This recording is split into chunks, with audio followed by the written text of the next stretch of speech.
The message. Yeah. Under the lights, speaking of facts, double the price, yeah. Under the lights, we covering sports, whatever you like, yeah. Home runs in the park, touchdowns in the end zone. Knockouts in the ring, buzzer beater for the win, go hard or go home. Find out who you are when you under the lights. That pressure made a star right there. Under the lights, you looking for the best, tune in to Under the Lights. Yeah, yeah, Under the Lights. Yeah. Welcome back to Under the Lights. I'm your host, Big Mike, and I got my guy Twan with me today. What's up, bro? What's up with you? Yo. What's up, big bro, man? Thank you for having me on the show today. Man, you know how we rocking, man. You know what it is, man. How was your weekend, bro? Man, I can't complain, man. Made some money, went to work. I'm blessed. I can't complain. Hell yeah, for sure. Hey, you know, any day above water, we blessed anyway. You know what I'm saying? As long as we breathing and shit, you know, it's always a blessing for us to be up. So nobody should be stressing that much, if you ask me. You feel me? Yes, and so for the ones who's watching right now, for the ones who's listening, I thank you. I appreciate you. Jordan is not going to be on with us today. He's on his way to Australia. So he's right now, probably just now landing. And plus they like 15 hours ahead of time, ahead of US time. You know what I'm saying? So he'll be on. We'll hop on this thing again tomorrow, hopefully. Tomorrow. I know I want to come on here tomorrow. And I know Jordan want to talk his shit about his Ravens. You know what I'm saying? So y'all got a big game coming up too against the Ravens, don't y'all? We'll get into that though. For sure.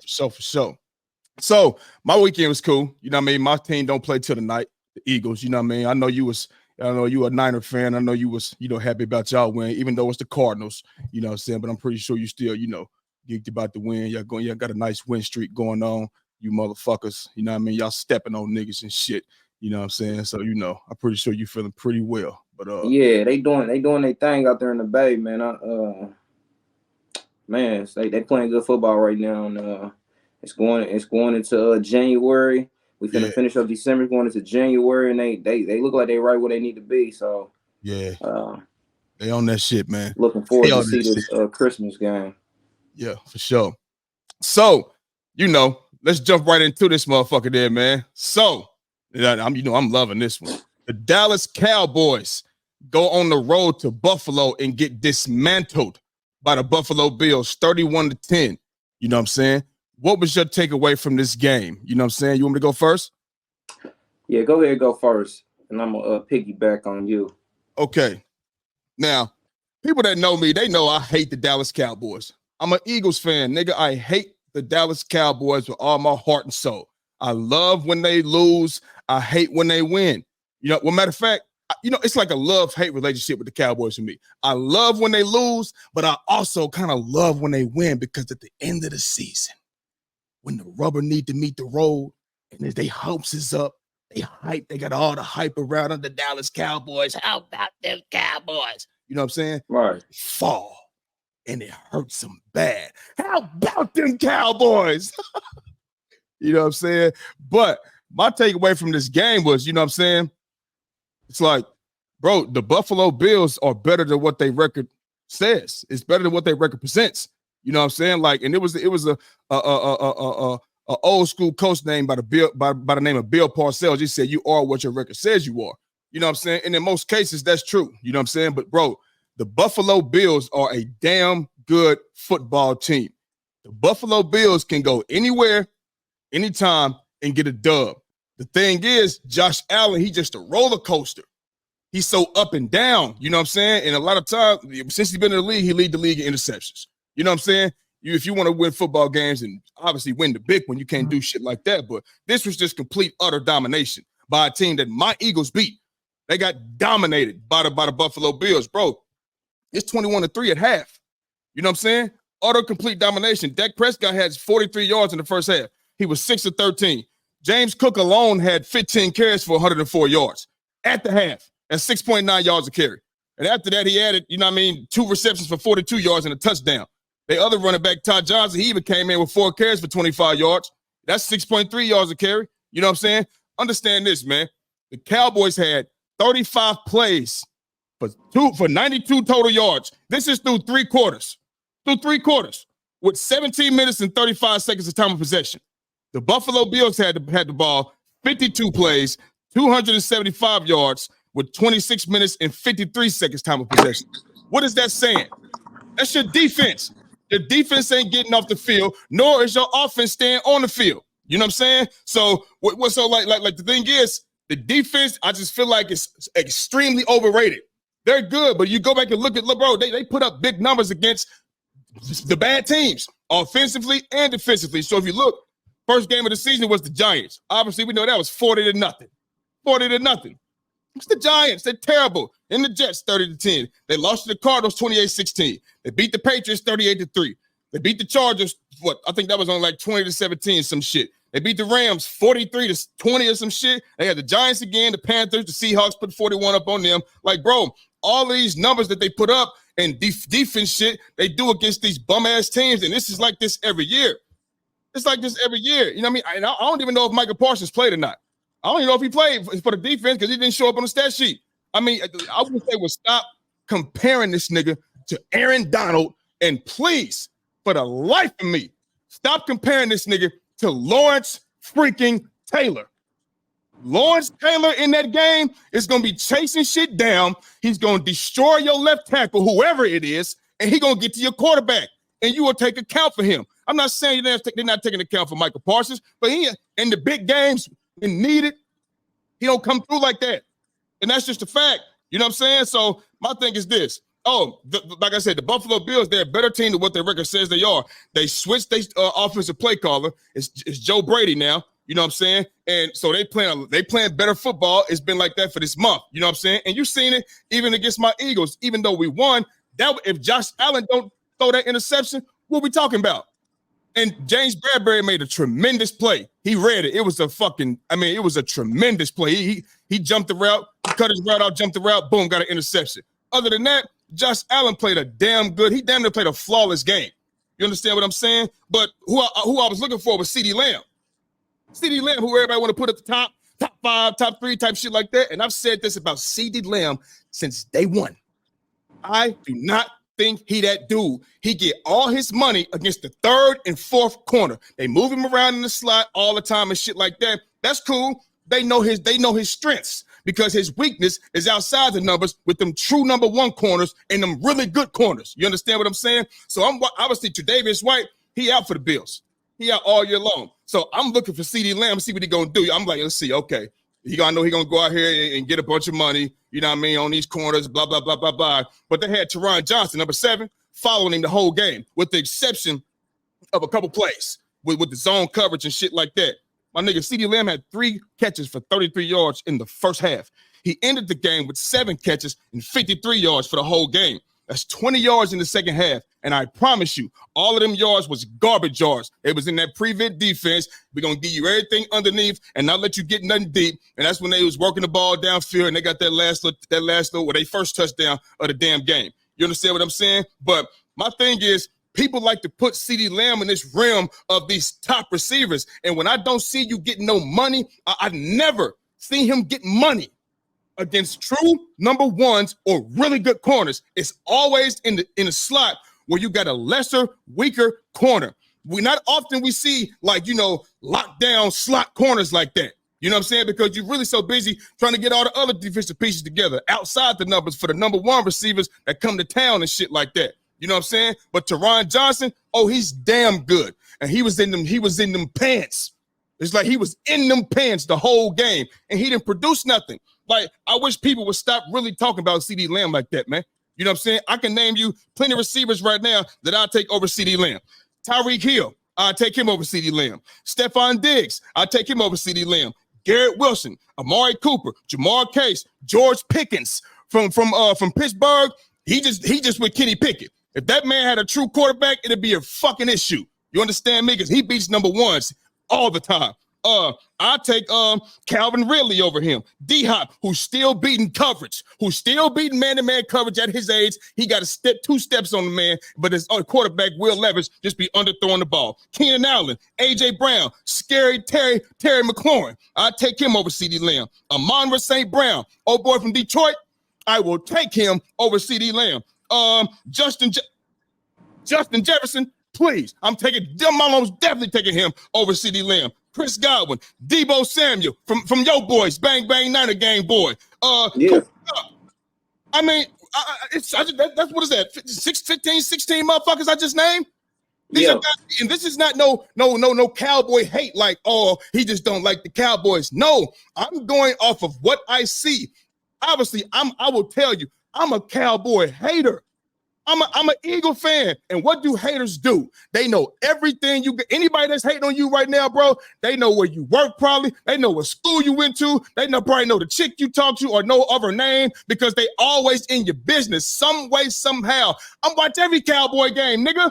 I got the Sunday ticket. I'm watching all the games, but I'm keeping close eye on them Cowboys because I don't like them. I want to see if they winning or they losing. So when I watch CeeDee Lamb, he ain't killing nobody that's the good ones. He's not. So I just can't put him at the top 10 receiver and all of that. And I'm going to tell you something right now. Last game, they got the Dolphins next. But I think the game before just yesterday, I think Xavier Howard got nicked up in the game.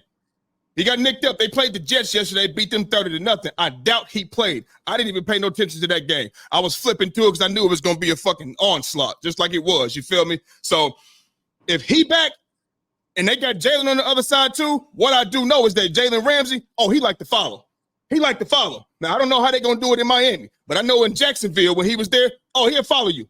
No problem. And with the Rams, he'll follow you. No problem. So I want to see, hopefully, you know what I mean? I want to see Jalen Ramsey follow him or Xavier Howard follow him around so I can see, okay, now I'm about to see him get some money against some top-level corners. And then I can start giving him a little more praise. But until then, I can't. So my takeaway from the game is this is the Dallas Cowboys. This is what they do. They beat up on the not-so-good teams, and then when the good teams come, they do this type of shit. And you got a motherfucker that say, well, they beat y'all, they beat Philly. Bro, this is a division game. Excuse me. It's a division game. You know the opponent. How many times, even in the Patriots' heyday, how many times we see the motherfucking Patriots go in there and lose to the Dolphins? And motherfuckers is like, oh my God, it's a division game. You know what I'm saying? You know each other like a back of your hand. We split every year. I'm talking about the teams outside of the division that you don't know like the back of your hand like that. The good teams that come into the building or you go to their building, you spit the bit. They lose all the time. This is nothing new. This is not no hating shit. These is just the facts. So my takeaway, like I said, is that this is the Cowboys. This is what they do. CeeDee Lamb did not show up because a good corner was on him, and their defense got ran through. They look like the Niners out there. They look like, I thought that was that. Damn, when did Christian McCaffrey get dreads? When did he get dread? He got a tan or some shit? Because James Cook, oh my God, a career day. So shit. This is the Cowboys. It is what it is. No, I'm not worried about the Cowboys at all whatsoever. Take it away. All right, so let me start off by saying hats off to the Buffalo Bills because going into this gauntlet, they have had the hardest schedule. By far, if it's not them, then it's the Eagles, the Philadelphia Eagles. It's us. But we do. It's us. That's already been stated. I gotta take my hats off to Buffalo Bills, just being the fact that I counted them out. I looked at the rest of their schedule. Yes. And I thought it was gonna be a long road for Buffalo. I thought we might have had seen the last of Buffalo, but we talked about that, and I said, bro, I'm telling you, they are better than what the says. So to piggyback on what you said, basically, Buffalo Bills being better than what their record is showing is actually coming to be proof in the pudding because, like I said, I counted them out. I thought we seen the last of the Buffalo Bills, man. I looked and seen the rest of their schedule and who they had left going forward for the rest of the season and where they had already stood in a record. Yeah. I was like, it's not looking good for Buffalo. They might miss the playoffs. Right. But it seems like to me they had more to play for. They didn't spark some type of energy where they feel like they can still make a run. And if you look over these past couple of weeks at who they played, just start with the Philadelphia Eagles going into Philadelphia. They played Philadelphia hard. I think they ended up going into overtime, losing the game by 3 points. Played Philadelphia hard. They just didn't win the game. 37-31, if I'm not Yeah, mistaken. okay. So they went into Philadelphia. They played a good game. They just didn't win the game. And then the next week, on top of that, they go on the road again to Kansas City and actually get a dub, Yeah. which I thought they was gonna take two losses back to back, and they ended up getting it done in Kansas City. So they backs was against the ropes 2 weeks in a row, just being on the road and being that your record was not as good as everybody would had liked the Buffalo Bills record to be. You go on the road, you get a win in Kansas City, sparks your team motivation back up, and then here it is. You got the Cowboys coming in for a home game the following week, and you get a dub. Not only do you get a dub, you get a big win. You get a 20-point win over a 10-3 Dallas Cowboys team who had just came off a big win versus the Philadelphia Eagles. So just to piggyback on what you're saying, man, like it's not making sense that Dallas would have went in Buffalo to lose that game like that. But coming into this game, they had Buffalo the favorite to win the game. They did. They was 1.5 favorites though. Buffalo. Yeah, so they had Buffalo. They had Buffalo going into this game as the favorite. So it seems to me like not only did they know that Buffalo had some more to fight for.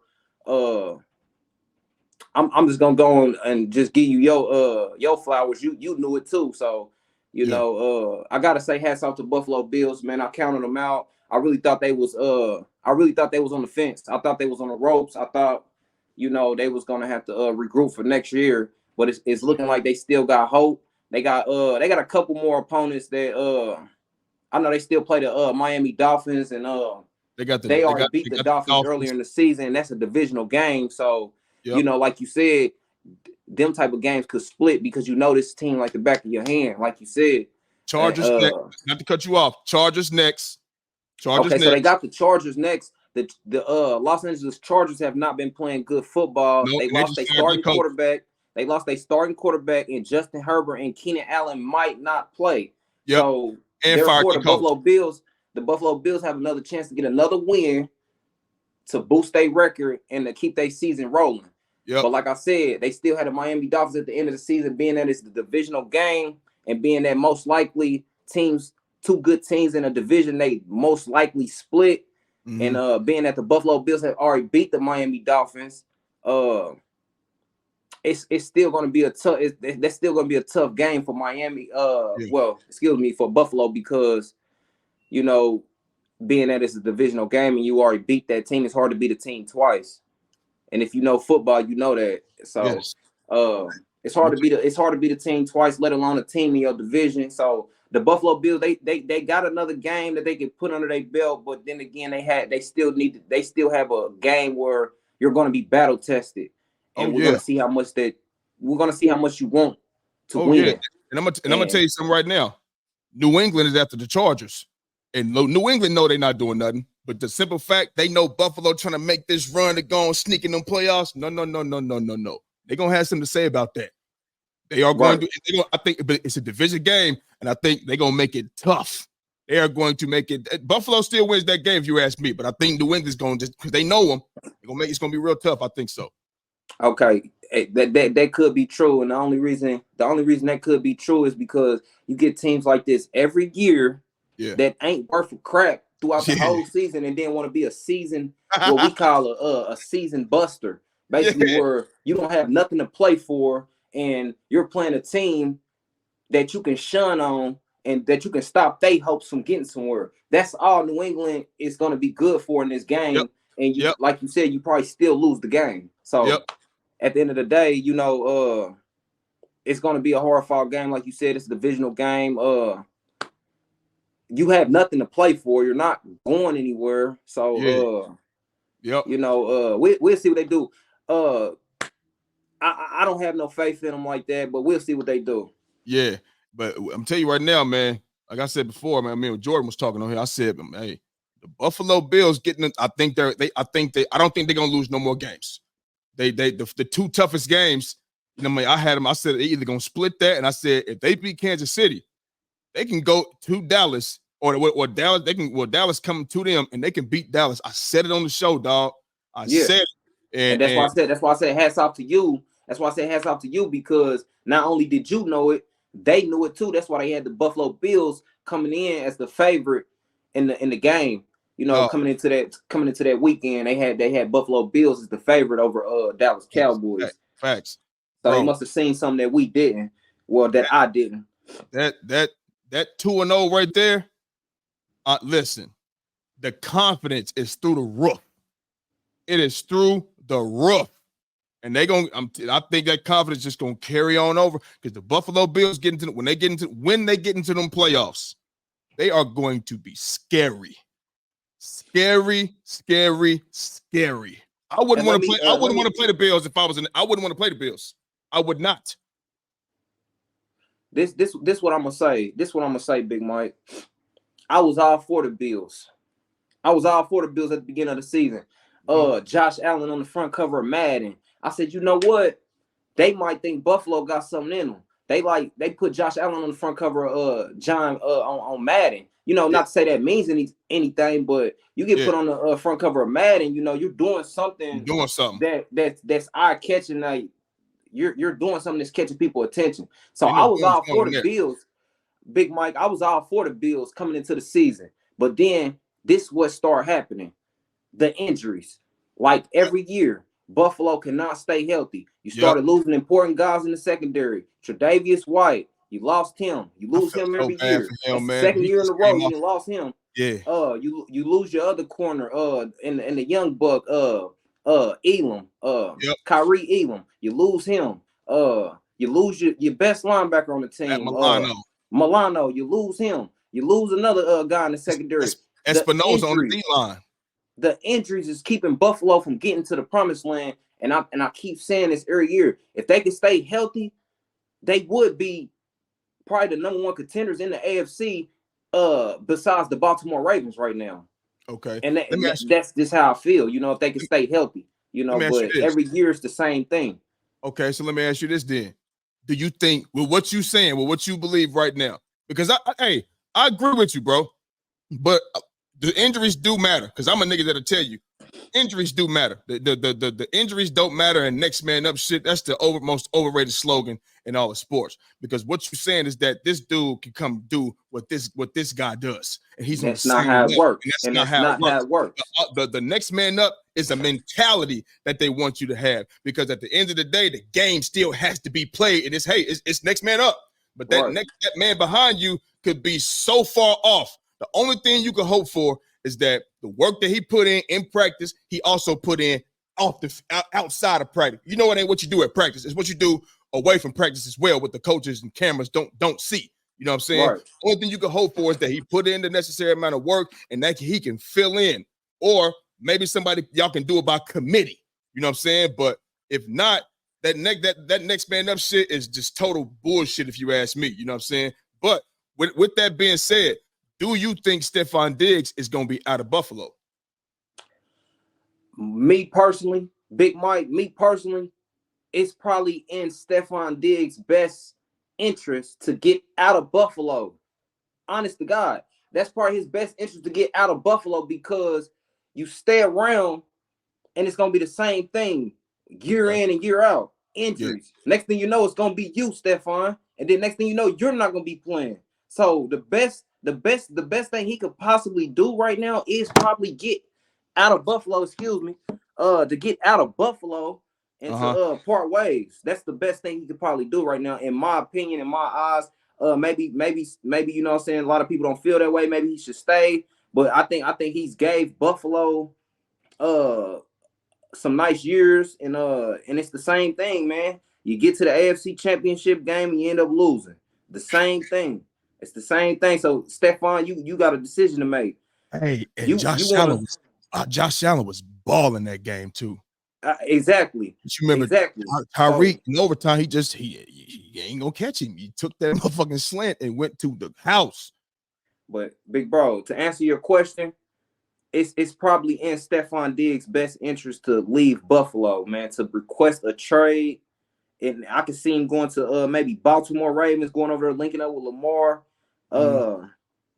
You know, he can go a few places, man, and real He deal gonna get stand picked out up. and have a chance to actually, you know, compete for a Super Bowl Yeah, if he get on the right team. But he needs to request out of Buffalo, man. He didn't put up with this for years now, and he has not been the reason. right. I believe Stephon, he's been putting on the line every game that they've been in. Uh, you know, Josh Allen, like you said, man, it comes down to the man with the ball in his hand. And Yes. Josh Allen, being that he's the QB, has the ball in his hand more than everybody. So Yeah. if More. you're More. gonna blame somebody, blame the man with the ball in their hand that's making the decisions. Yeah. He And got a lot right of now, time. it's Josh Allen to be blamed. So I believe Stephon needs to part ways with Buffalo Bills, man. Honest to God. Me too. I think so too. I think his time is up there, bro. I Yeah, think it's up. it's up, man. I So think it's up that's where I'm at with that, big bro. And yeah, that's for where I'm sure. at. For sure. Okay, so moving on, sticking with the NFL, the Baltimore Ravens played Sunday Night Football against the Jacksonville Jaguars, and they beat them 23-7, improving to the NFL's best 11-4. 11-4. How would the Ravens match up against the 49ers on Christmas night? Now, you know, I know that's your squad, you know what I mean? So I want to hear because you know Lamar is dynamic now. He's dynamic. I just want to hear how you feel he's gonna match up against them 49ers and who wins that game on Christmas night. Talk to me. All righty. We getting into Niners versus Ravens. Yeah. Now, I'm just gonna throw it out here to the whole world. I'm bang bang Niner gang. Yes, you are. I've been repping Niners since, you know, shout out to Bossy Irene since I met her, you know what I'm Yes. saying, back in 2018. But I'm gonna tell you this straight up. I watched the game last night, Ravens versus Jags.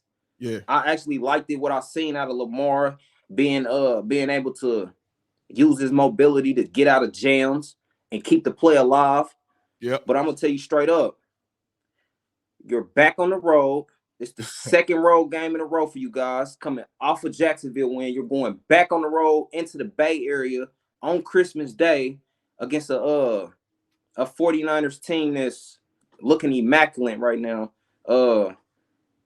I just don't believe that Lamar is going to have. He's not going to have the leverage that he had against Jacksonville. He's not going to have that same leverage that he had against Jacksonville versus the 49ers. And I'm going to tell you why. The 49ers have the ability to rush 4 and drop 7, big bro. Yes, they And do. drop 7. Being Yes, that they they can do. rush 4, that means you got 4 guys on the defensive line that are all hungry and that all eat up. Being Chase Young Yeah. on the end and Nick Bosa on the other end. Yeah. I believe that the 49ers will come up with a decent, if not great, game plan to stop Lamar Jackson and his scrambling abilities and his mobility to keep plays alive. I believe that we're going to come up with some type of contain involving Nick Bosa and Chase Young and the rest of those fellas around the D line is going to keep Lamar Jackson in a tight box. That's going to force him to throw that ball. And the way the 49ers defense has been playing, they've been playing lights out. They secondary got they act together. At first, I was a little worried about us because I didn't like what I seen in the secondary. And I Okay. played ball. Yep. I played high school and I played college. I played defensive back. Okay. So Yep. I know what to look for in these games. And I didn't like what I seen out of our secondary.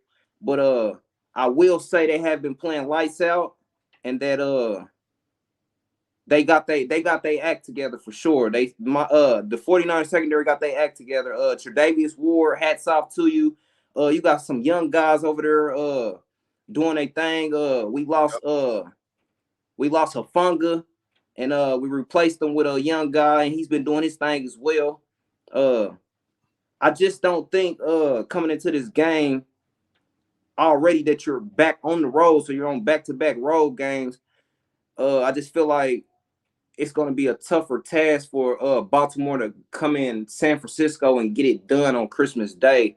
And like I said, They haven't seen an offense like this. They haven't played an offense like this. We have 4 or 5 guys that can get open and just cause problems for you. Like, you wanna think you can blitz us, because everybody wants to blitz Brock Purdy. They want to blitz him, but you really can't blitz him because you have a guy named Christian McCaffrey that you could just swing out the backfield that he has to be accounted for.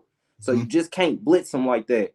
You know what I'm saying? So the Baltimore Ravens have 2 good linebackers that could possibly match up good against Christian McCaffrey, being Patrick McQueen and Roquan Smith.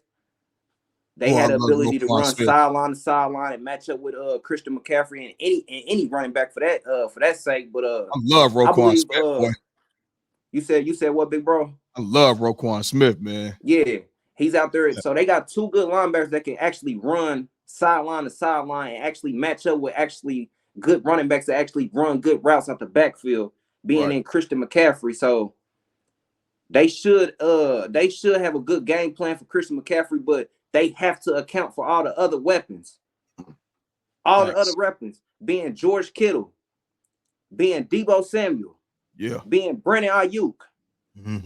Juan Jennings can be a problem too if you sleep on him. And if you think he's not going to be a problem out there. And then you got Ray McLeod that also could be a X factor in the game, whether he's throwing blocks down the field or whether he's converting 3rd and short to keep the drive moving. You know what I'm saying? So I don't think the Ravens have played an offense. The Ravens defense have not played an offense as this skilled yet. So I'm looking forward to seeing how their defense responds, because it's going to be a lot of adversity for them going into San Francisco. The crowd noise, it's going to be Christmas. The only good factor about it is you're going to get some good weather. Lamar's going to have he's not going to be against the weather throwing the ball. He's going to have that advantage to his on his side, but I just don't see the Ravens going into San Francisco on Christmas Day getting a dub, even though their record is showing that they the best team in football. Well, one of the best teams in football, because I'm a Niners fan. I'm going to say the 49ers is the best team in football, and that's just that. But maybe on paper or maybe throughout the world, people think otherwise. They might think Baltimore is the best team in football, but I don't think Baltimore has played anybody that's worth beating. I mean, go look up their schedule. Who have they beat that was actually, a top contender or somebody like just worth talking about or bragging about? Like, who have they really beat? They have. I don't really think they have been battle tested, and people get that word confused a lot. Battle tested is when you can go into someone else's home and get it done. Yeah, and people get that term confused all the time. I just don't think the Ravens is battle tested yet. I ain't saying they can't be. I just don't think they're battle tested yet.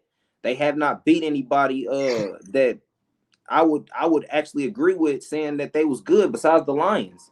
And that's Detroit. Detroit gonna beat Detroit every year. These are pretendo teams, like you said before, big bro. Pretendo teams that only wanna get a lot of wins through the regular season, but get in the playoffs and shit the bed or just roll over, whatever you want to say. But these are pretendo teams that they beat. Jacksonville, another pretendo team that they just beat last night, just looked terrible, man. Just bad decisions all over the field. Lamar had he had a good game. I give it to Lamar. He had a good game. Turnover free. I didn't see too much of I didn't see too much that I didn't like out of Lamar last night. But like I said, are the Ravens receivers going to be able to get open against y'all defense? Maneuver? It's going to be tough, man, because like you said, y'all rush 4, drop 7. You know what I'm saying? I mean, shit. Even if you throw out, you got 5 linemen. You know what I'm saying? Even if you go out there and in a 5 receiver set, okay, well, we dropping 7, baby. You know what I'm saying? So, y'all dropping 7. I'm not a Niners fan at all. I'm just saying that, y'all they dropping 7. You know what I'm saying? And to piggyback off what you were saying about the schedule and who they played, you know what I mean? I said the same thing. You know what I mean? When they played the Texans, that was week 1. You know what I'm saying? They young team.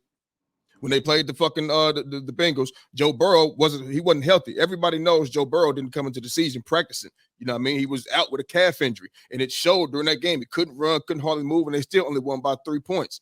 They lost to the coach. Lamar Jackson turned the ball over. When they played the Browns, that's P.J. Walker, baby. They can't put no points up on the board with him. You understand what I'm saying? They lost to the Ravens. Lamar Jackson turned the ball over. With that pressure from the Steelers, you know what I mean? And that ain't the 49ers pressure. 49ers bringing way more pressure than that.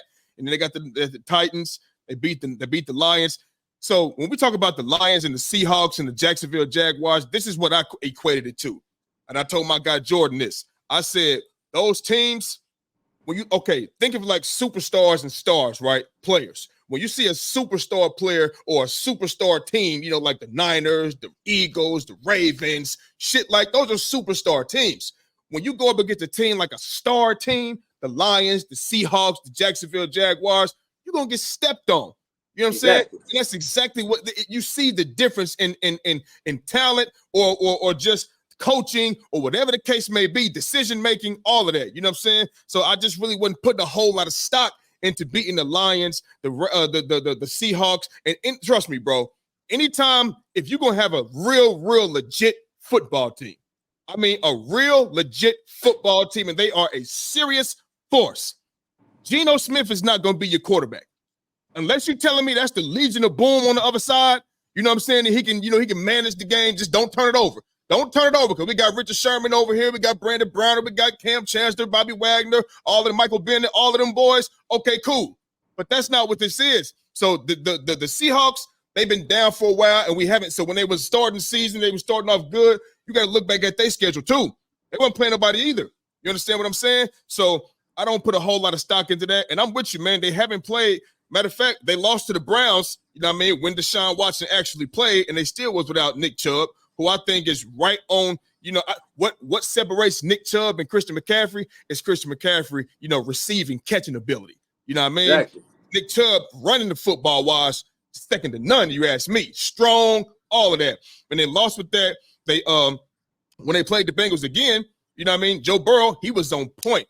He was doing his thing, and that shit start clicking. And he had a torn ligament in his wrist. So, and even the other games, the Chargers, the Rams, the Jags. Now, this is going to be the first time this season, like you said, that they're going to be in front of an offense that could present serious, dangerous problems. Exactly. Serious problems. Matchup nightmares. Right. Matchup nightmares. And on the flip side, Baltimore, when they play, they have these. You know, in Jordan, he's a Lamar Jackson fan. He admitted this, that we both talked about this. They have these little lulls, man, when they don't score for 2 quarters or 2.5 quarters and shit like that. You cannot do that against this 49ers team. They got too much talent. Me and you talked about this. I told you that the 49ers remind me of the Golden State Warriors with Kevin Durant. It's just too much firepower. It's a lot, baby. And in order to beat that team, you are going to have to play a perfect football game. I'm talking not near perfect. It has to be perfect because you got to account for all of this shit that they got on both sides of the ball. And if they're going to go into these games and, you know, they're going 2 quarters without scoring and shit, they're going to get blown off the field. Now, unless you're telling me that defense is really, really legit and they can slow down the Niners offense, then we'll be able to, so that's when we'll be able to see if this defense is really what is on paper. When they go against this Niners team, and it's going to present a lot of problems. And it's going to be exciting to see, you know, how Lamar perform. Now, if it is a team that could beat the Niners, you know what I mean? Like right now, it's somebody like with a nice quarterback, a running quarterback, you know what I mean, who can present problems because he's so dynamic, he's so fast. You understand what I'm saying? So he can evade the pressure. He can run inside the pocket and get you to bite down and bounce right back and hit you outside. And now that's when you got to just have contain.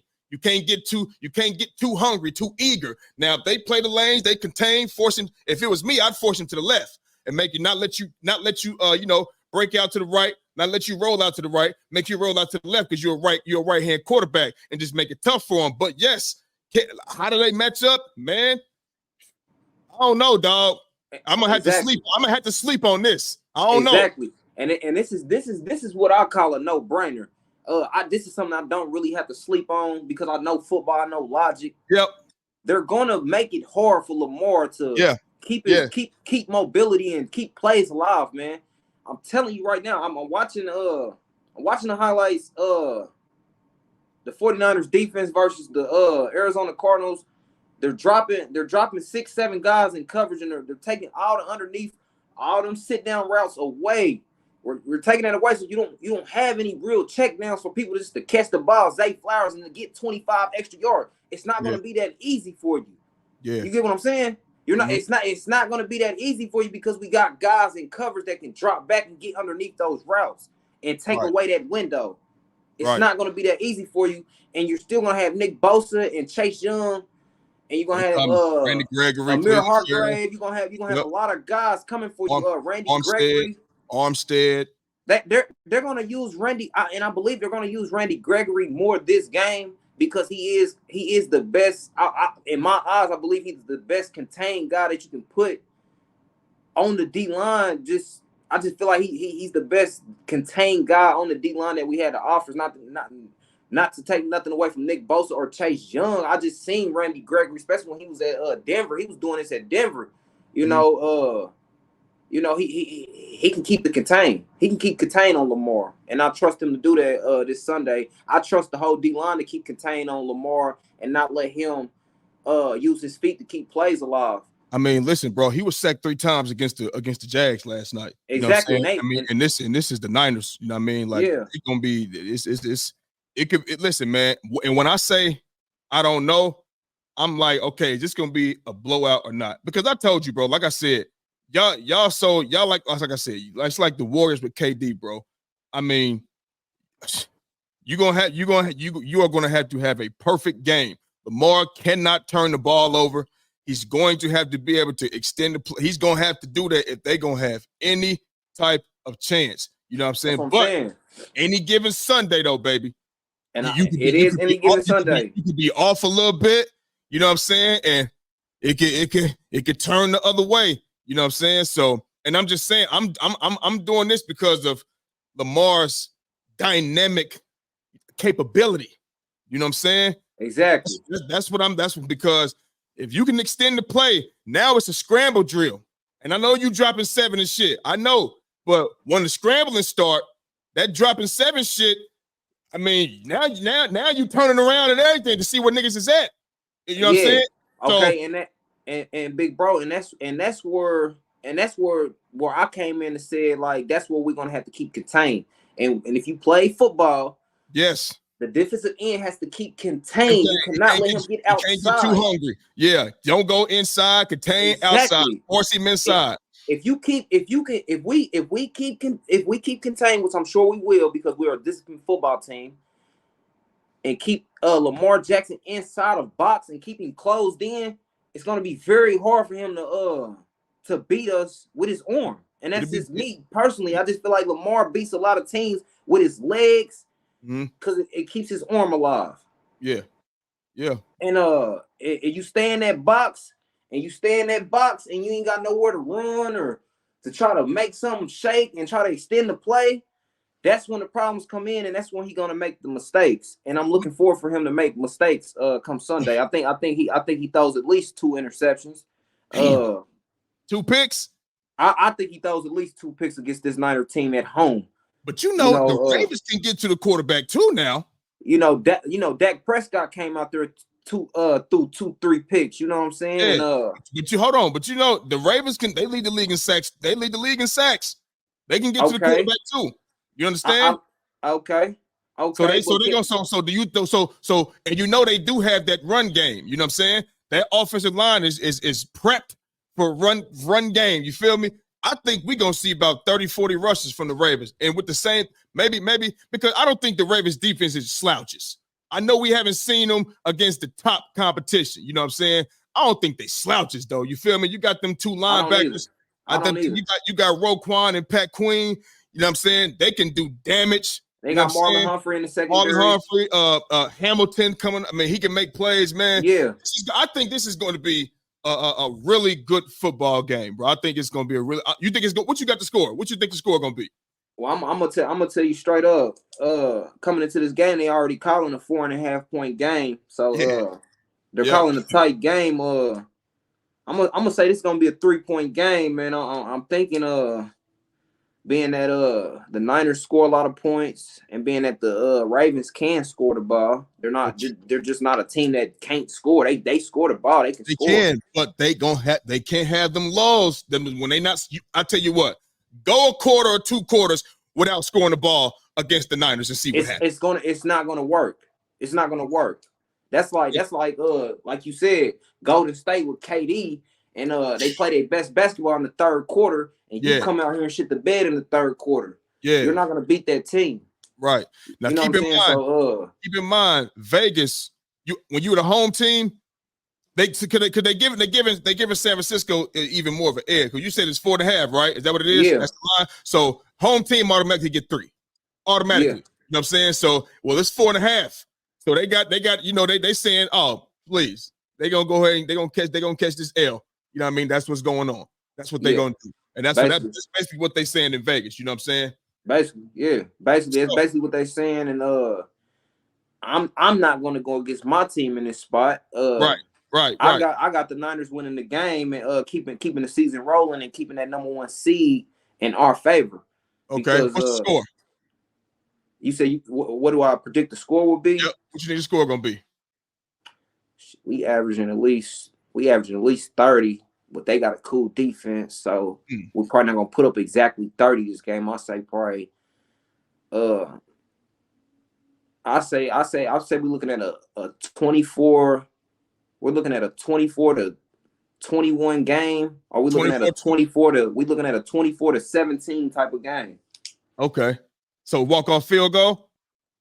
We're looking at either a 3-point game or a touchdown game, being that the spread is at 4.5, being that the Niners can win by a touchdown, or the Ravens will cover 3 points. I feel like they should cover 3 points. They're good enough to cover 3 points. I mean, it's a field. I feel like it could be a field goal game, but then again, I believe the Niners is good enough to beat them by at least a touchdown. So I'm gonna say 24-17 or 24-21. That's my final answer on that. Okay. Is it okay if I give my prediction Monday? Because they play no, I'm not Monday. I'm sorry, Friday. You know what I'm saying? Yeah.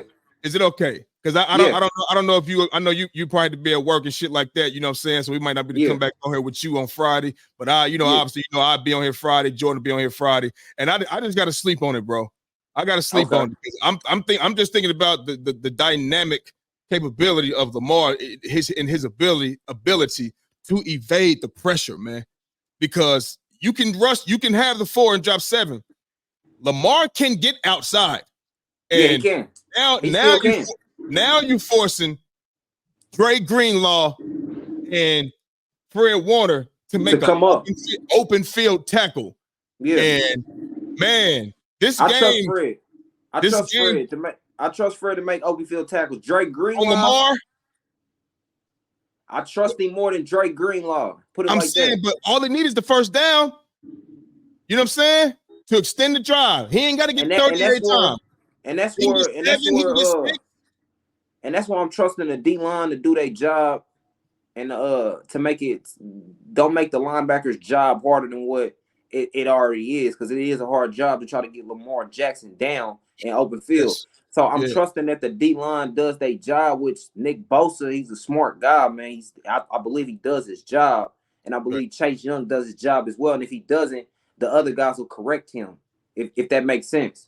I'm with you. That's what I'm believing that's going to happen. I believe, Chase Young, I believe he could mess up in the game and lose outside contain, but I believe the other guys that's around him is going to correct him.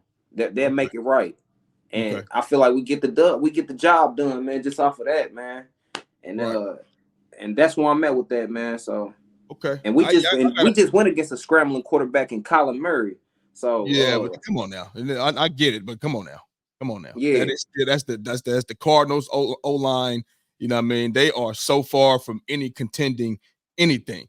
Yeah, it is suspect over there. They are contending for a high pick. You feel me? They ain't nothing popping in Arizona. But yeah, I got to sleep on mine, bro. I make my prediction on Friday, but I definitely want to get your thoughts on that because I know the Niners is your squad. You are definitely, truly bang bang Niner gang. You feel me? Yeah, truly on everything. And you do some more homework, and you know, you can get back with me and we could rediscuss this, whatever you want to do. Yeah, But you do some more homework, and yeah. I'm gonna do some more homework as well. Because this gonna come back up again because, you know, like I said, Jordan, he Lamar Jackson all day long. Hopefully, man, we can hop on this joint. You know what I mean? Hopefully Saturday too. You know, we trying to start the shit talk Saturdays. You know what I'm saying? Under the lights. So you know, hopefully we can get on that motherfucker this Saturday too. So yes, sir. Moving on. Still sticking with the NFL, the greatest sport on earth. My Philadelphia Eagles. You know, we've been struggling all year, baby. We 10-3, but we've been struggling 10-3. You know what I mean?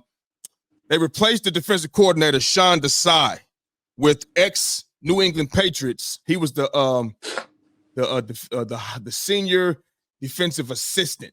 You know what I'm saying? Now he's Matt Patricia. Now he's gonna be calling plays for our defense. Now he replaced Sean Desai. Sean Desai is gonna be up in the box, and Matt Patricia, he's gonna be down on the field calling plays and things like that. Will this decision help the Eagles' defensive struggles?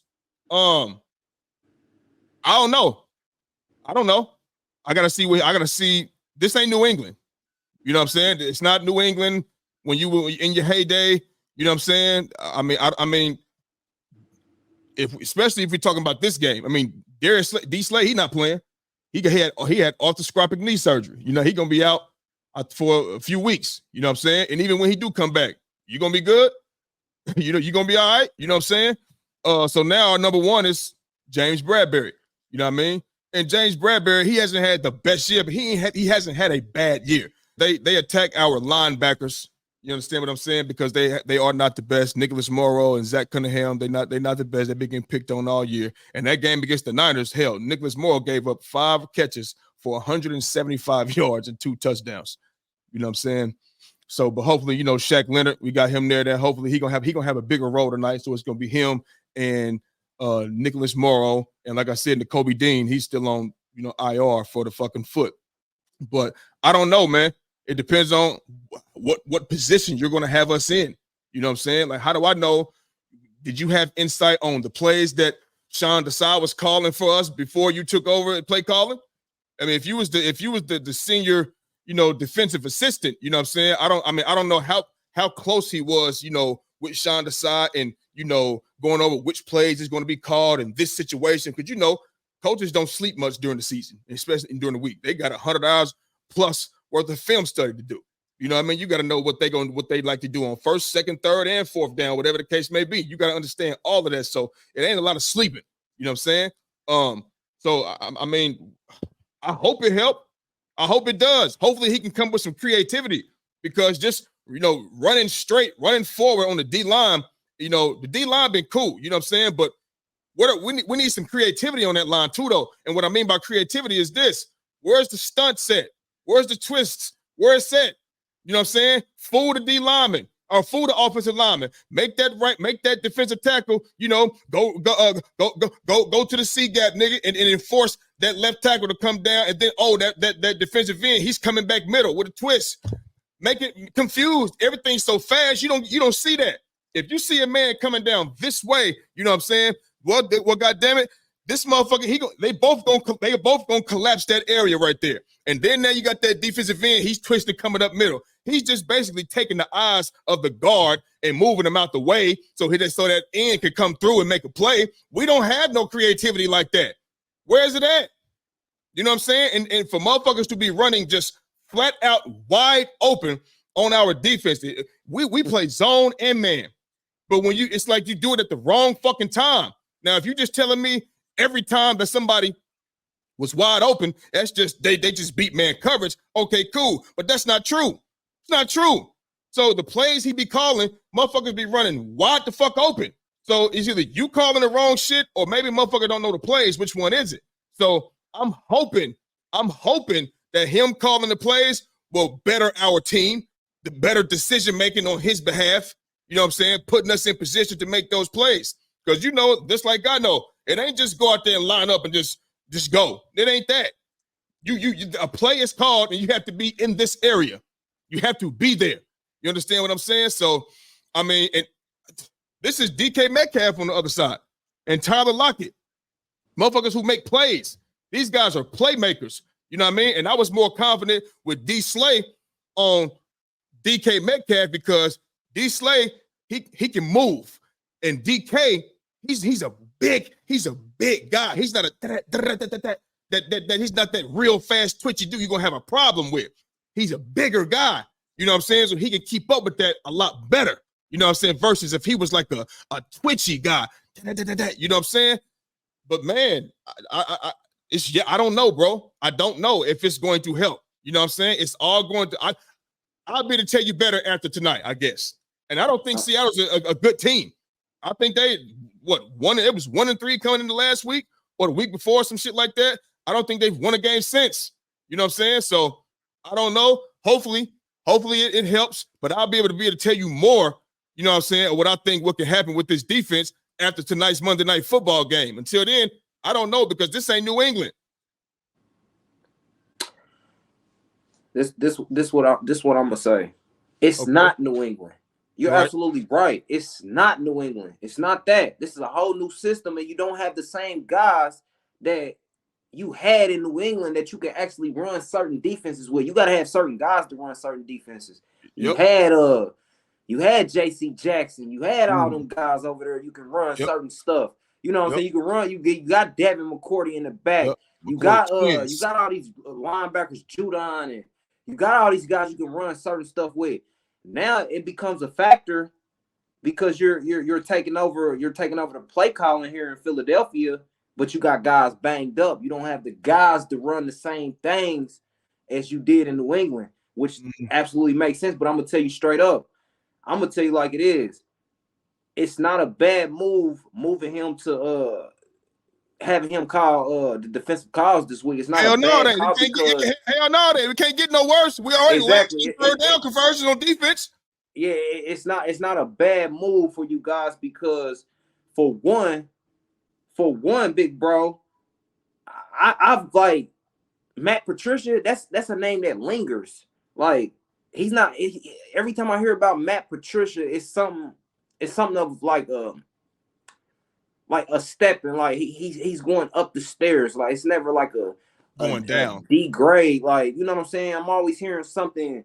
Maybe besides when he was coaching something good about him. You know what I'm saying? So it's not a bad move that you bring in Matt Patricia to try to take over the play calls in Philadelphia. But like I said, it's not New England, and you're not gonna be able to run some of the same stuff that you was able to run in New England here in Philadelphia, being that you got a starting nickel out, you got Addicts, you got Darius Slay not playing tonight, you got Zach Cunningham out tonight. You know, you got all these guys out, man, and you're gonna depend on now don't get me wrong, Byard and James Bradford are still gonna be active in the game, but you're telling me you're gonna Reed Blankenship. Yeah, these are the guys you're gonna have to depend on, and maybe some of the play calls that you got cooked up, I don't know. Maybe some of the play calls that you have cooked up is not gonna be the best fit because you're just not strong enough in the secondary right now, or just as a team in whole. I don't even know if y'all got some of the guys back on the D line. Yeah, it's looking like y'all do. I just don't know, man. But I'm leaning towards I don't know, big bro, just like you, man. But you cannot go wrong in bringing Matt Patricia in to call defensive calls over here in Philadelphia right now because the past 2 weeks, man. The Eagles just have not been looking good on 2 weeks. 2 weeks. Well, the past 2 weeks, the past 2 weeks has been y'all biggest deficit. Like, you know, y'all got beat by 19-20. So you know, it's not looking too good. So I believe that Matt Patricia does a good job tonight. 9 times out of 10 when and correct me if I'm wrong, 9 times out of 10, when teams make them type of adjustments, the team ended up doing a lot better. Because Like they was already down on the one before him this like whole season anyway. who switched out? Who was we just talking about? John Bradley. What's his name? Joe Brady for the Buffalo Bills. Exactly. They Yep. switched him to make the play calls, and guess what happened? Buffalo Bills go out there and get a 20-point win. So sometimes it is a good decision or a good idea to try to bring in somebody new because it actually and it's not no name. It's not nobody we don't know. Matt Patricia's a name that lingers through the league. Everybody like that's a name that you probably heard. Like I heard that name before. Matt Patricia. That's a very familiar name. It's not just a random guy. So this is a good call, man. I believe in my personal opinion that the Eagles is going to benefit from this. I believe they play better, but you know, are they going to play the greatest ball because Matt Patricia is the one calling the shots tonight? No, that's not what I'm saying. But they will look better than what they have. I hope Matt so, man. Patricia's calling the plays Because I mean, we can only go up. God damn it! I mean, we last under let this sink in. We are last in defensive third down conversions. We're last. We're not 31st, 30th, 20th. We're not bottom half. We're not middle of the. We are last, my nigga. Yeah, last. We cannot. Come on, man. That like we got too much talent on that side of the ball to be last in third down conversions defensively, man. I think it's over like 61% niggas is converting on third down against us. Yeah. You can't win football games like that. Damn sure you can't win a Super Bowl like that. And that's come down to coaching and like play calling. Period. Point blank. Period. Let's get another factor. Let's get another factor in there that y'all wasn't really healthy. I'm not making no excuses for nobody, but injuries play a big factor in this game. Right. When you don't have guys out there, which y'all haven't really had in the past 2 weeks, y'all didn't really have all your guys. I'll give it to you. Y'all didn't have all your guys. It plays a big part, man. You gotta you need your guys, man, because if you don't, you start going against these teams and you get these matchup nightmares. You know what I'm saying? Yeah. You get guys that can't play with other guys or can't run with other guys, and you get put in a bad situation, man. And you just don't want to be in that situation, man. And I believe that the Eagles from this day forward, going on and finishing the season, I believe that they'll be better off with Matt Patricia calling the shots, man. And being that he does have knowledge from being under Bill Bell, you know, he ain't just a jerk guy. You could just jerk off, you know what I'm saying? Or you think you're gonna out coach. You know, he does got a knowledge just being under Bill Belichick. I do believe, like I said, I believe the Eagles is they're gonna do better off from this game forward, being that Matt Patricia is calling the defensive calls now. Yeah, I'm just hoping that we look a lot different, man. A lot better and different. You know, that's all I'm hoping. I don't want to go, you know, losing a playoff game, nigga, or any game for that matter. And it's we look at it as play calling. You know what I mean? Because understand this.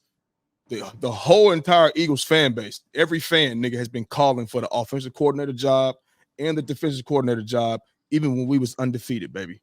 Even when we was winning the games, and so it's been like this because you know if you watch football and you watch, you know, if you watch the Eagles, you either a Eagles fan or you are just an NFL football fan. You know what I'm saying? So you watch us. We don't even look nowhere near the same last season.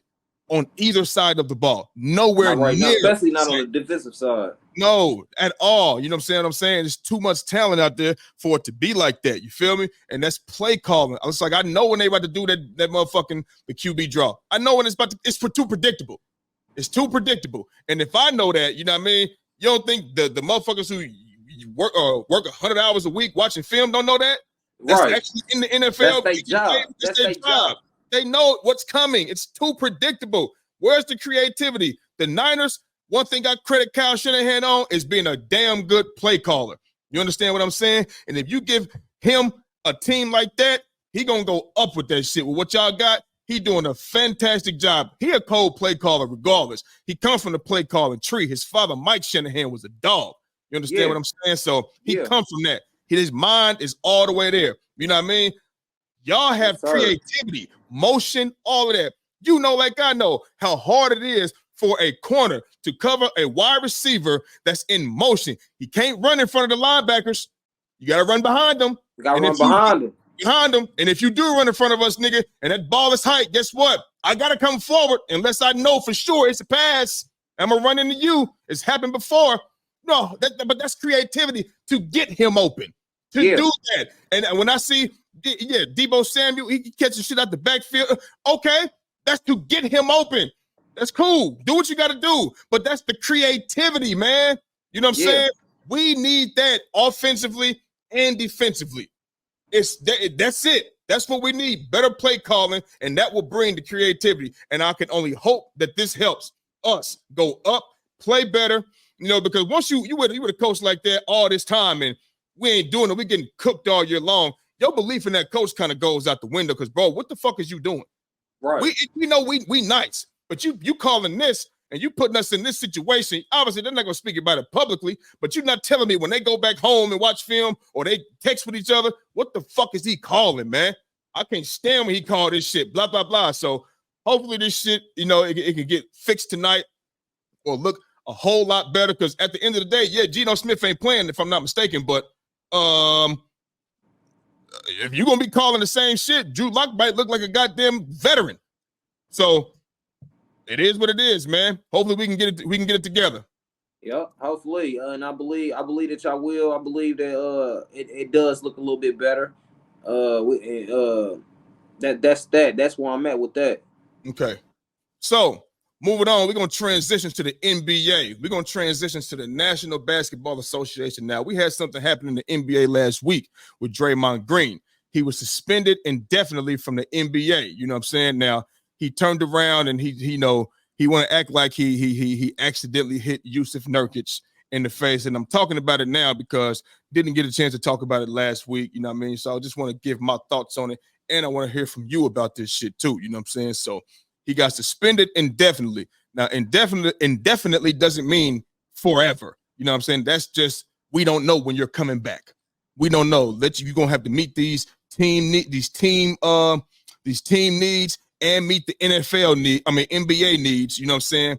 And then we'll let you know when it's time for you to come back, when we feel like you got your act together. So with him being, suspended indefinitely from the NBA, does he deserve this punishment? Let me know.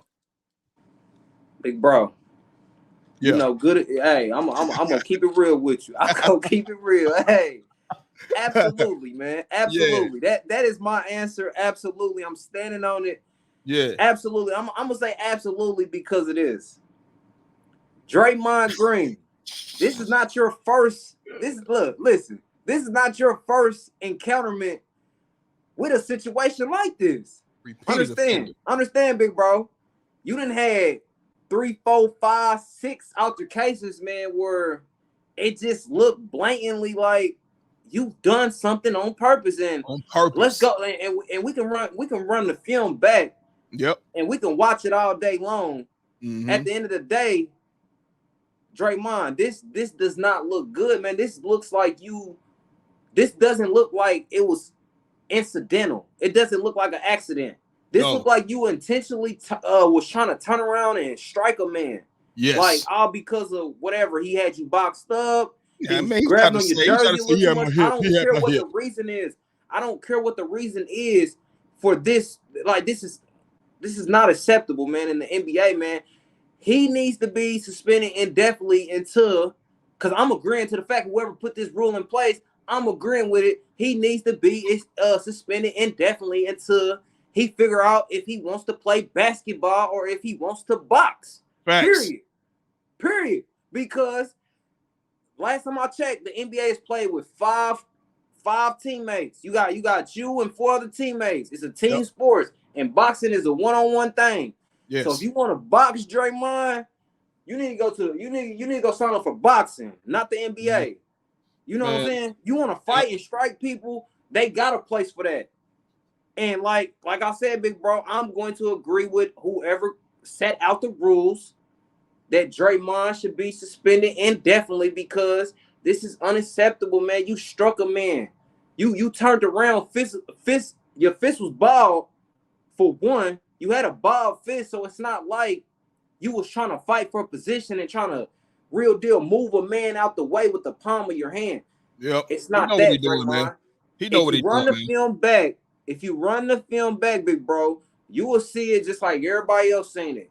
It looked intentional. Oh, I and seen that's it. why It he was... got through at the game. Yep. And that's why he got through at the game. And that's why he's suspended indefinitely now. And that's why I'm in agreement with whoever made the rules because this is not acceptable, man. This is not basketball. This is not winning. This has nothing to do with what you're doing, Draymond. Has nothing to do with basketball, bro. Nothing. So nothing to do with basketball. Like I said, you need to be suspended indefinitely until you figure out if you want to score points or you just want to hit a man. Period. I tell you this, man, bro, and that's where I'm at. And that's where I'm at with that situation because I've never been a fan of Draymond. I don't like how he operate. I don't like how you think you could just put your hands on folks. That's not how life worked. Because if you was outside of the basketball court and you think you're just gonna do something like that, that's when the bad things tend to happen to people. But since you're on the court and you're protected by referees and all your teammates and whatever else, the security that's in the stadium, you're more comfortable of doing things in the matter of how you've been doing them, which is swinging on guys, choking them out, whatever, things that don't got nothing to do with basketball, man. This is why I'm not a fan of Draymond Green. I can care less for the man. Yes. Cool. You won a bunch of rings over there with Golden State. Cool. Congratulations. Hats off. I am not a fan, man. I don't like how he carry himself. I don't like his demeanor and how he think he could just put his hands on people, man. Yeah. Like if you as a mature being, if you was a mature being, because I'm pretty sure it's a lot of mature beings in the NBA that can fight and got hands, but choose not to because they're more of a mature being. They got more, they have all their marbles. They're more conscious. They're more they think before they do things. You know what I'm saying? Like it don't make you a punk or none of that because you didn't strike a man back because a foul wasn't called or it was a flagrant foul called on you and you felt the need to try to. That don't make you no more. That don't make you nothing, man. Like Draymond has a bad habit of thinking he can just put his hands on people, man. And that's what I just don't like about him, man. I just can't get through my mind that you would turn around and try to flop like you was actually flopping, but you hit a man, like you struck a man. It was clear as day. Yep. And it's no justification for this, man. It's no way. I don't care how you try to spin it, big bro. I don't care how you try to spin it. You did this on purpose. You try to get on the intercom, you try to get on the interviewer and try to tell the interviewers that you apologize for a lot of things and you really don't apologize like that, but you apologize for doing this. Man, listen, man. It's all BS. Yeah. You meant to hit that man. He apologizing like that now because he just came off a 5-game suspension and now it's about to get even uglier. And just like it did. Exactly. You're in the hot seat. You're in the hot seat. I'm gonna tell you if this type of behavior keeps going on after the indefinite suspension, you're gonna find yourself out the league, and nobody's gonna care. Nobody's gonna miss you. I promise you that. Hey, I promise you that, big bro. Nobody's gonna miss you. Yeah. You know good as well as me. Ain't nobody gonna miss Draymond if the league just decide to throw him out. You know what I mean? No. I'm gonna tell you this, little bro. Draymond Green, for one, he need to be lucky that this is Adam Silver and not David Stern. Because if this was David Stern, he'd be out of the league for the rest of the season. This is what he'd be after all the shit you've been doing. And you just came off a 5-game suspension. You understand what I'm saying? But I'm going to tell you, I'm going to say the same thing to you, like I said to Jordan and everybody else. Draymond Green is doing this shit to niggas he know he could get away with it with, okay? He not doing this to nobody. That first of all, it ain't a bunch of niggas in the league no more that'll hit you in your fucking mouth, for one. You understand what I'm saying? So, like, when he kicked Steven Adams in the nuts in 2016. Steven Adams ain't about to do shit. You know what I'm saying?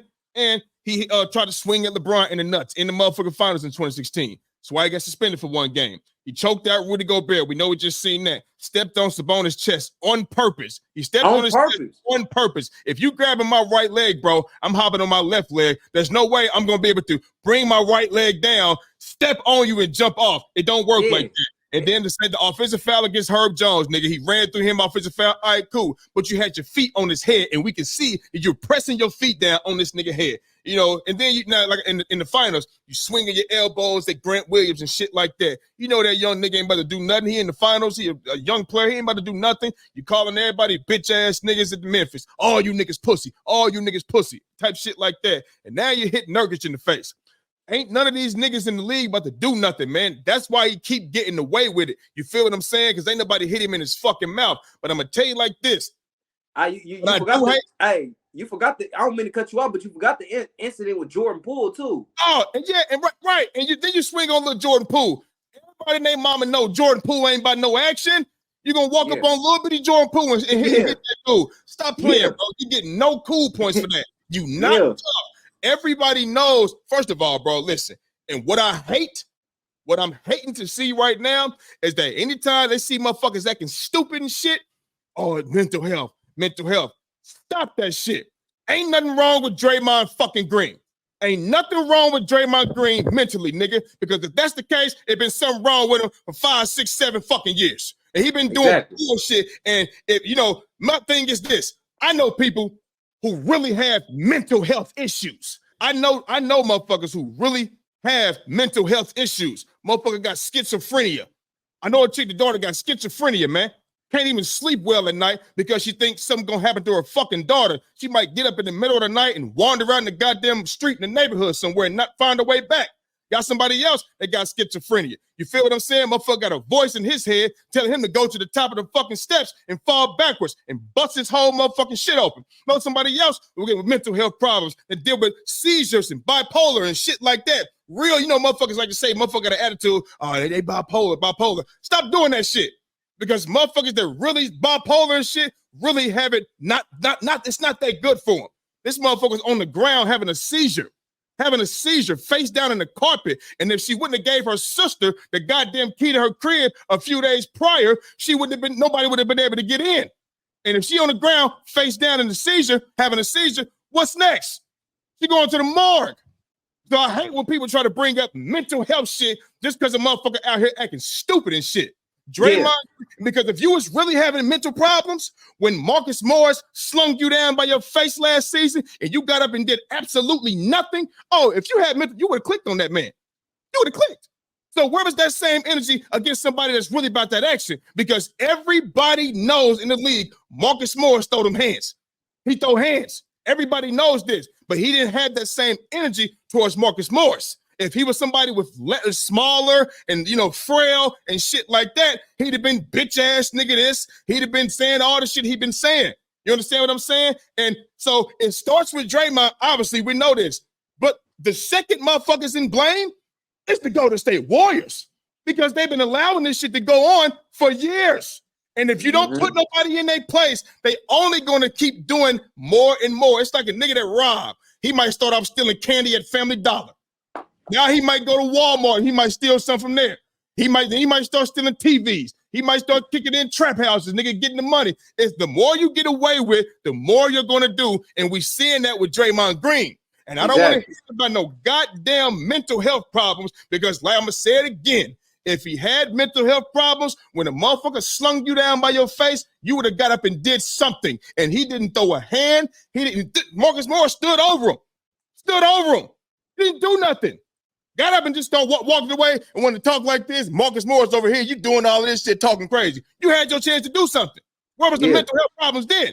Right. I don't want to hear nothing about that shit. If it was me, he'd be gone the rest of the season. I'm not going to tolerate this. No. I need Draymond. He's going to be suspended, and definitely he's going to be suspended for the rest of the season if it was up to me because you're picking on the weak, man. I don't like that. You're picking on the weak, dog.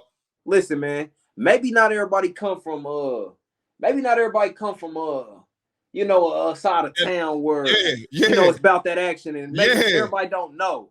But since I come from a side of town and I come from a place where I can relate to that type of drama that went on with Draymond and the guy he swung on. Yeah, man, listen, man, this is not accidental, man. Like, no, I'm telling you this now, like Draymond, man, he's full of it, man. He had it's no mental health issues going on with him. Zero. If somebody's saying it is, it's an excuse. Period. Right. At this point, it's just an excuse. You know what I'm saying? Because, like you said, he's not gonna pull this type of stuff with no Ron Artest or Ben Wallace.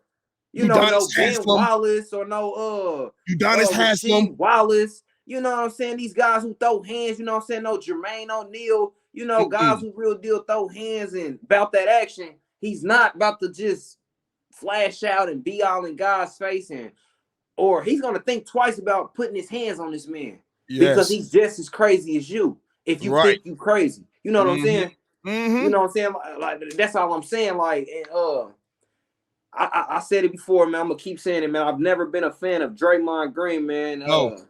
I promise you that I've never been a fan of Draymond Green, man. I just don't like how he be picking on the younger guys, the little dude. Like he ain't gonna do nothing. I don't like that, man. And like you said, swung on Jordan Poole, and to piggyback on what else you said. You said they over there just letting it go down. Of course they letting it go down. All them niggas over there light skinned. They're scared of the motherfucker they sell. They think he might flash out on them. Of course they gonna let it go on. Steph Curry, he too nonchalant. He's not gonna say too much, bro. He's not gonna grab Draymond up. No, he's not gonna do Klay Thompson, none of them. But hold on, though. Here's why though. And I told my guy this. I said, dog, and I'm gonna give him an opportunity to speak on this too. You know, I'm talking about Jordan. I said, bro, listen. Look at Steph Curry, right? A leader don't mean you got to be tough. No, that don't also necessarily mean that. You know what I mean? But Steph Curry, and I hope if he hear this or anybody, I hope he don't take it the wrong way. Steph Curry is a privileged kid. He didn't come up and he came up, his daddy an NBA player, Dale Curry. You came up in NBA locker rooms, baby.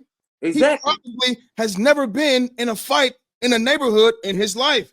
He's exactly, because he didn't come from that. Right. He don't come from none of that. So being able to go try to check Dray, he might be scared of Draymond.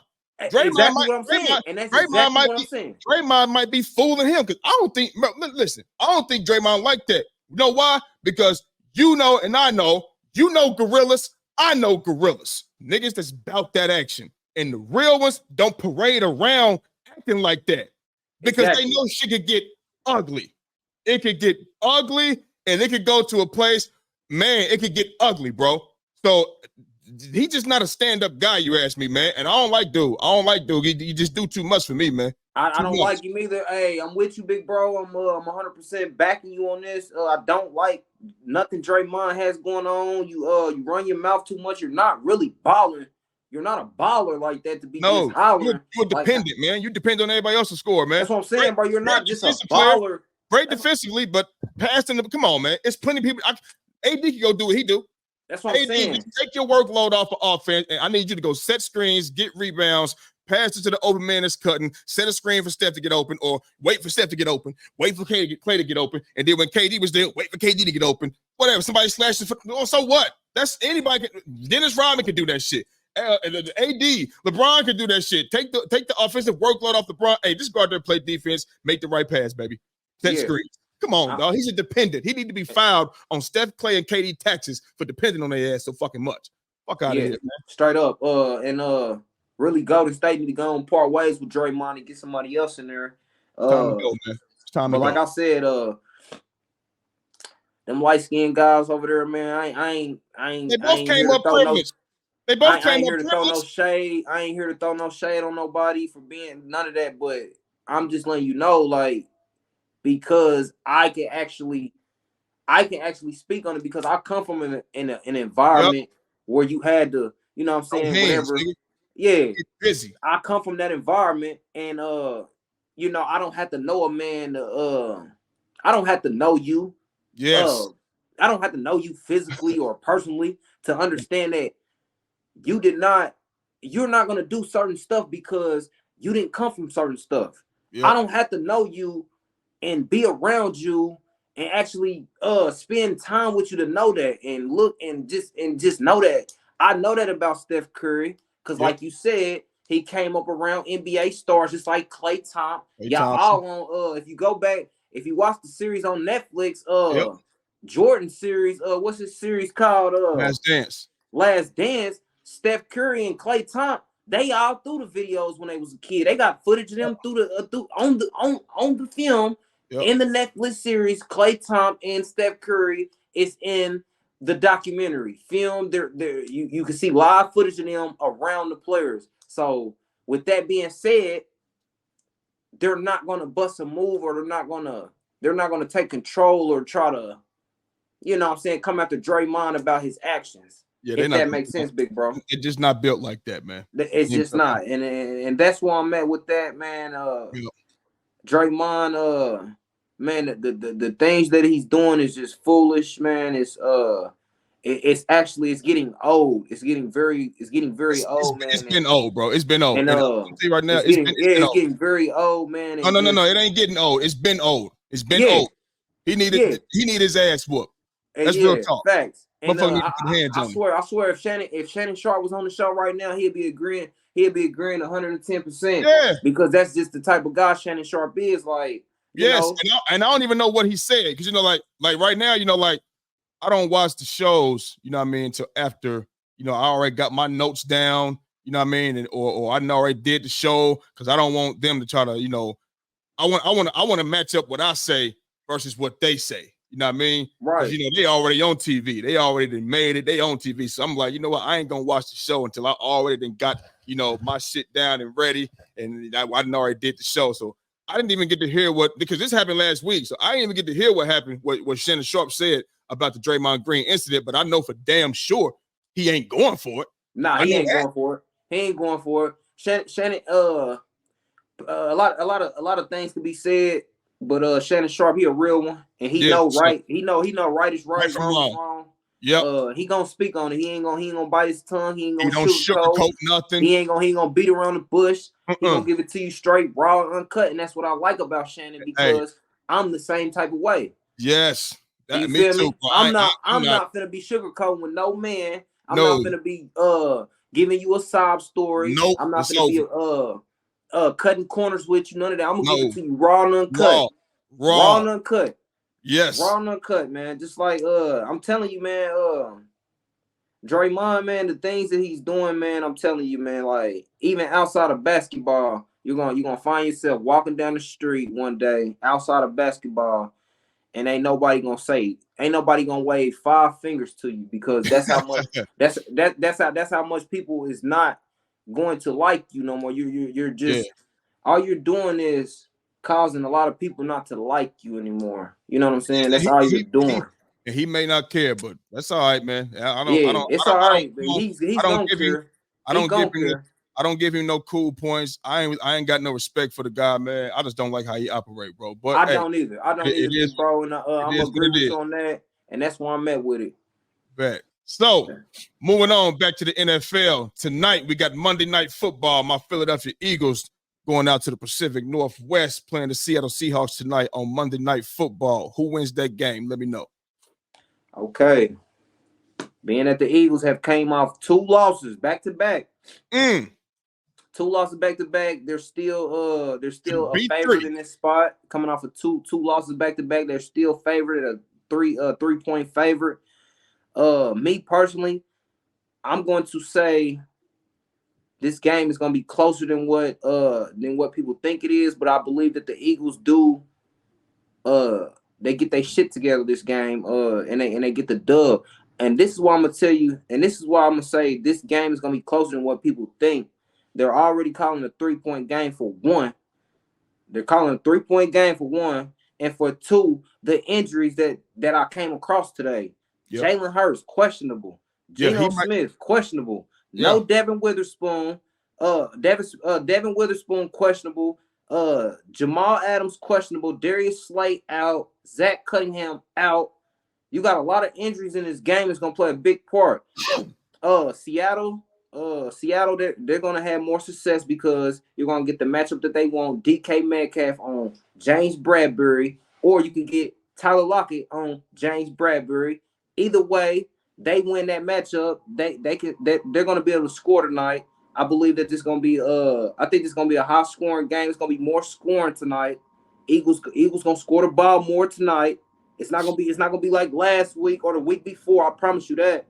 They're going to score the ball, and the Seattle Seahawks is going to be able to score the ball just because the Eagles have all these injuries, especially with Darius Slay being out, and you have nobody to really match up with DK Metcalf. You're short a guy. You know what I'm saying? You're short a guy in that. So I think Seattle they're gonna have more success with actually scoring some points tonight. The Eagles, they're gonna score points tonight. It's not gonna be I put up 10 points last game against the Cowboys. It's not gonna be I put up 17, 19 points against the Niners. That's not gonna happen tonight. The Eagles gonna score points tonight. Seattle gonna score. I'm seeing a high scoring game tonight just off the injuries, and you know what I'm saying. I'm seeing a high scoring game. I do believe the Eagles get this done just off the fact they're coming off 2 losses, and they can't afford to lose any more games. If that makes sense, you know what I'm saying. They're already trailing the Cowboys, I believe. Well, the Cowboys just lost. Well, Cowboys just lost. They still might be number 1 in the division until Eagles win or lose. I don't know how that goes. I think it's gonna go back and forth.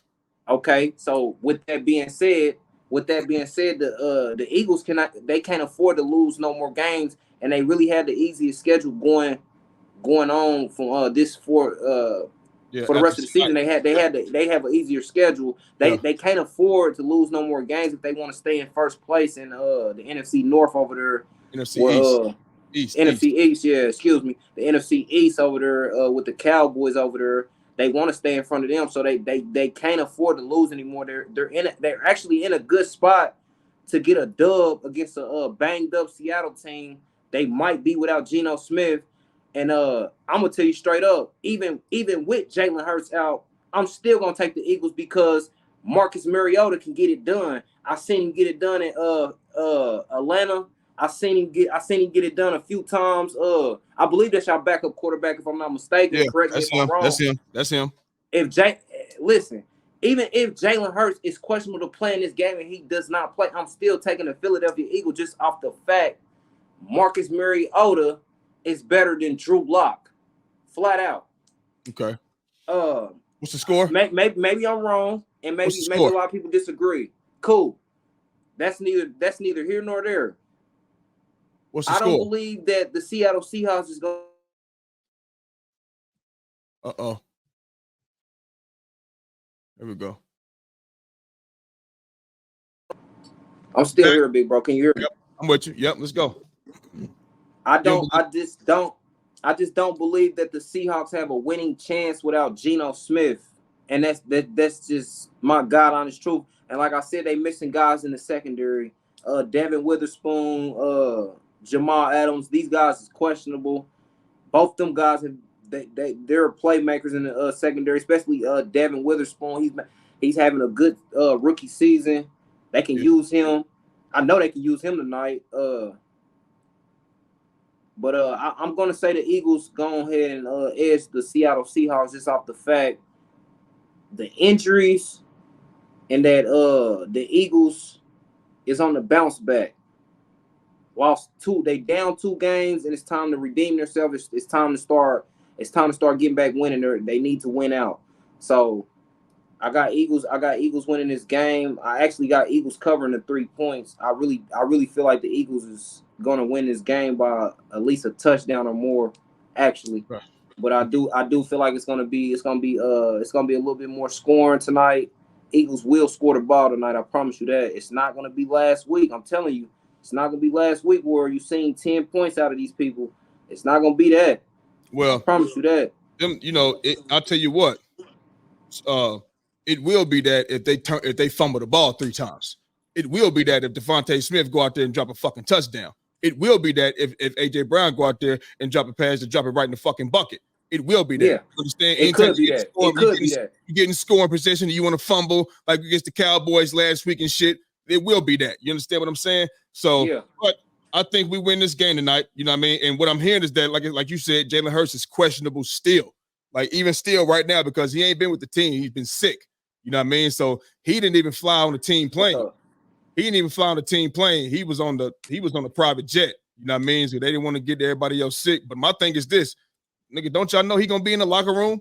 He gonna be in the huddle, on the field with amongst other players. So I mean, it's a possibility he can get many people sick. You understand what I'm saying? But I just don't want him to be out there half-assing. He half-assing around and shit because he ain't all the way, his body feeling weak and shit like that. You know what I mean? But I think we still go out there and get the dub tonight. I'm expecting my team to come out here with at least a 10-point victory. Period, point blank. I believe come out here with a 10-point victory tonight on Monday Night Football. I absolutely agree with you, big bro. I believe the Eagles win this game by at least a touchdown. The spread is 3, but I believe the Eagles cover the spread in hot fashion. I'm expecting a double-digit victory tonight. I'm expecting at least a touchdown or more victory as well, big bro. It's not making sense for the Eagles to go out here and lose this game. It does not make sense for them to go out here and lose this game at all. Like matter of fact, I'll tell you one more thing. And if Brian Johnson, the offensive coordinator, gonna come out here and be doing the same old shit, that predictable shit, I don't care who out on the other side. If it's you predictable still, they planning for that. Planning for that, and they'll stop that shit. The only thing I'm in question about with the Eagles tonight is Darius Slay being out and being that DK Metcalf is a problem and that Tyler Lockett is a problem. That's the only problem that I have out this game tonight. Darius Slay will not be playing. James Bradbury, he's gonna have a big task tonight and I believe he struggled, man. He got 2 guys he gonna have to be rotating against. One of them run routes better than the other one. Tyler Lockett runs routes better than DK Metcalf. Yeah, he does. You know what I'm saying? So what I'm hoping for with that is, Kelly Ringo from Georgia. We drafted him. I wanted Kelly Ringo out of Georgia. After the national championship game, I said, man, I hope the Eagles get him. And he came to us. I ain't been able to see him this year, but a couple plays. You know what I mean? And he made a play this year, so he should be. I think he's gonna be the other starting corner. And probably like Josh Joby. Now, he be getting cooked and Eli Ricks be getting cooked, you know what I'm saying? But hopefully, you know what I mean, we get to see Kelly Ringo tonight and see what he made of at the NFL level, you know what I mean? Because we know what he made of at the college level. So I'm just hoping everything go right. We get back on our feet, you know what I'm saying? Dust off these last 2 losses. They get gone in the win now. You got blown out. They gone in the win, and we moving forward, man. Like you said, we got the Seahawks tonight. We got the Giants on Christmas Day. Then it's the Cardinals. Then it's the Giants again. You know what I mean? So with these type of games like this is when you get your rhythm. Try to get some rhythm. Exactly, and that's what I was really trying to say. Like it's time for them to get back in rhythm and win out because they can't afford to lose. They can't afford to lose no more games if they want to stay first place over there in the NFC. You just can't lose any more games, man. You got the Cowboys still over there, and the Niners over there. Yep. And so you just can't lose no more games. And I looked at the remaining. I'm looking at the remaining schedule right now. The Eagles they have an easy schedule from here on out. They should win out easy. You know what I'm saying? They should win out. But like I said, my biggest concern in this game is Darius Slay and James Bradbury being the number 1. Yeah, okay. James Bradbury, like, he got a lot to play for tonight, man. It's gonna be a lot of critics, and it's gonna be a lot of talk about that matchup tonight with you having to guard both these guys. Yeah. Can he get it done? Now, if he's the type of player that I once knew him to be when he was on the Giants, he'll suit up for the task. He'll be ready for this task tonight with high intentions. He gonna have high intensity. He gonna have high energy about it.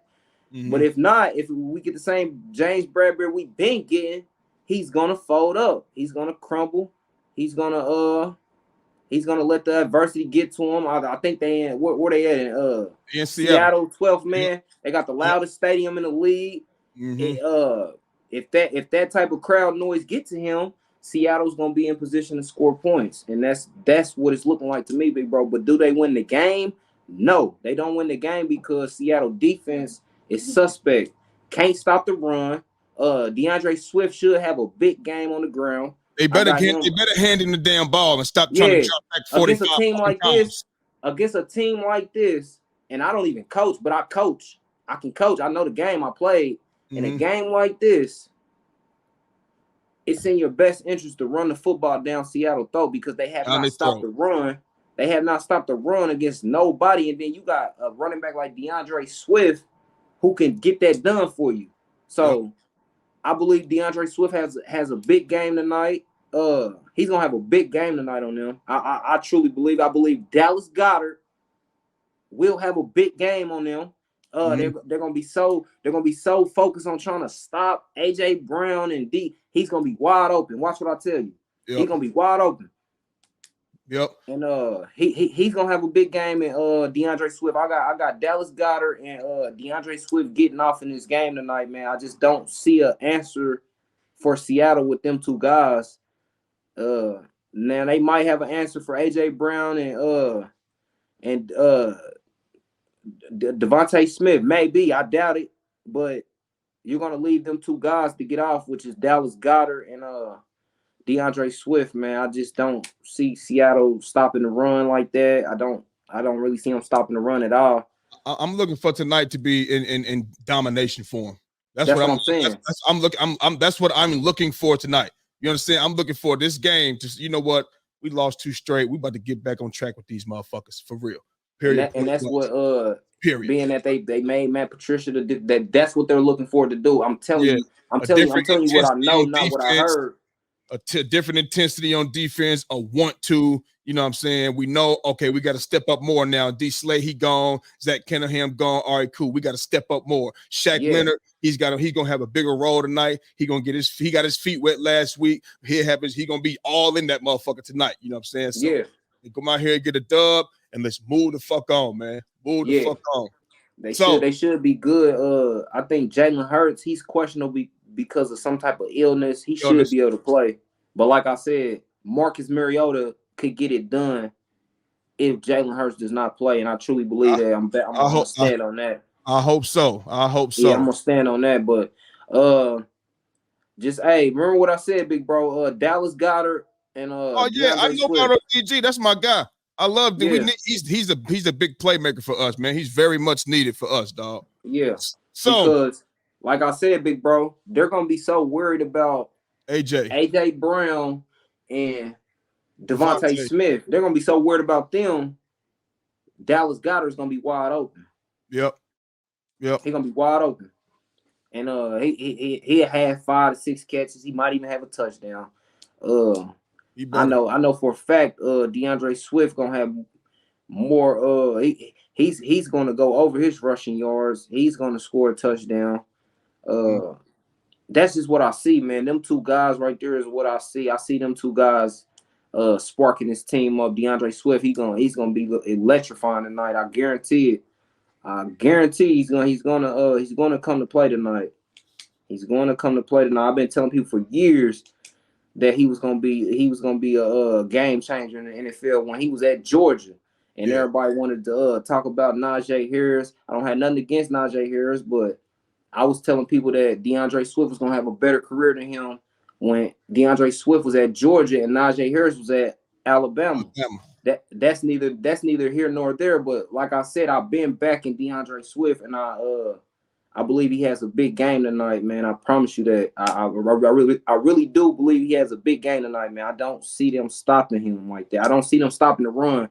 Eagles got best offensive line in the league. On paper, it's the proof is in the pudding. I believe y'all got right tackle back. What's his name? Lane Johnson. Yeah, I believe he's back active. Man, y'all should do some things tonight against them, man. Y'all should get everything y'all want with the matchups. Yeah. And they might actually get some matchups too because of Darius Slay not playing and Zach Cunningham. They definitely gonna attack. I mean, listen, if I was the Seahawks, I would definitely attack James Bradbury with with a DK Metcalf. He big, he got size. I would definitely, especially when it comes to running the ball, I would try my best to get my hands on him. You know what I mean? Because he's not the biggest. You know what I'm saying? But hey, man, I'm ready for tonight, and I'm looking. I am too, man. Looking for domination After tonight, maybe we link back up and we discuss what we saw and what went on throughout the sports world for this week. Yeah, you all right, man. You listen. Anytime you available, dog. You know what I mean? You know we can get on here, man. That ain't anytime. You already know what it is, man. So listen, man. Sir. Listen, man.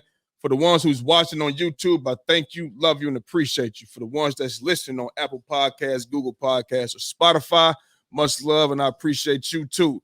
Shout out to my guy Twan for coming on here, little bro. He know what it is. You understand what I'm saying? Understand the game of football and basketball. You know what I mean? So listen, man. Thank y'all for watching. That's our show for the day, and we gone. Yes, sir. Under the lights, speaking the facts, double the price, yeah. Under the lights, we covering sports, whatever you like, yeah.